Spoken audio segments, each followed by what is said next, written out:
back sa ating channel mga kapatid.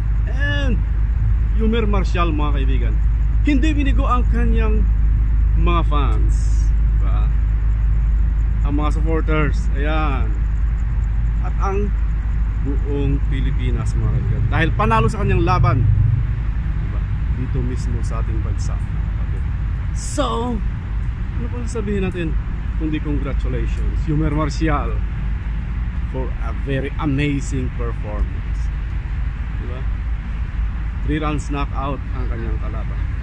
Well, although mayroong mga haters mga kaibigan, mayroong mga buzzers, hayaan na lang natin sila. Yun na lang kalagayahan ng mga buzzers at saka mga haters. Enjoy nyo yan, diba? Namnamin nyo ang pambabas at saka ang hate, diba? So pag hindi mo na in-enjoy, wawa ka. Ganun lang yun.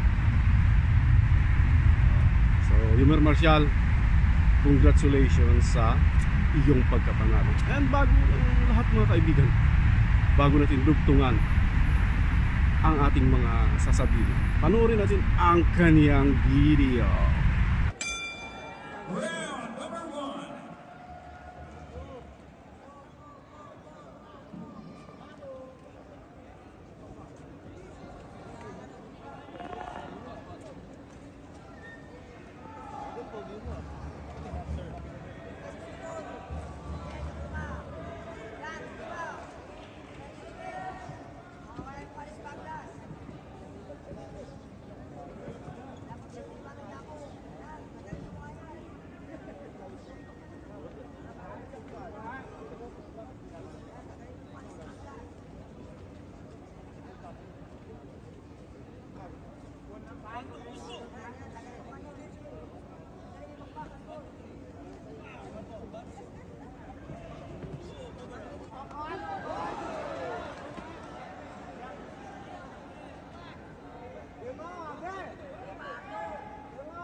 So ayun mga kapatid, very convincing kanyang performance, diba? Pero ayun naman sa kanyang mga bosses, magtataho lang daw ang kanyang kalaban. So whatever it is, ano mang sasabihin niya,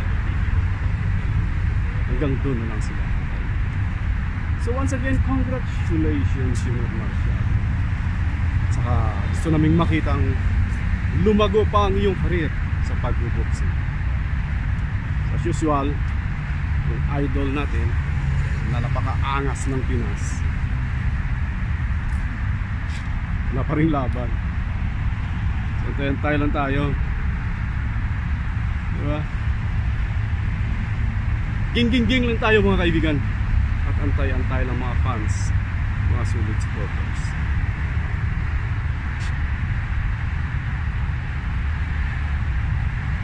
Gagawin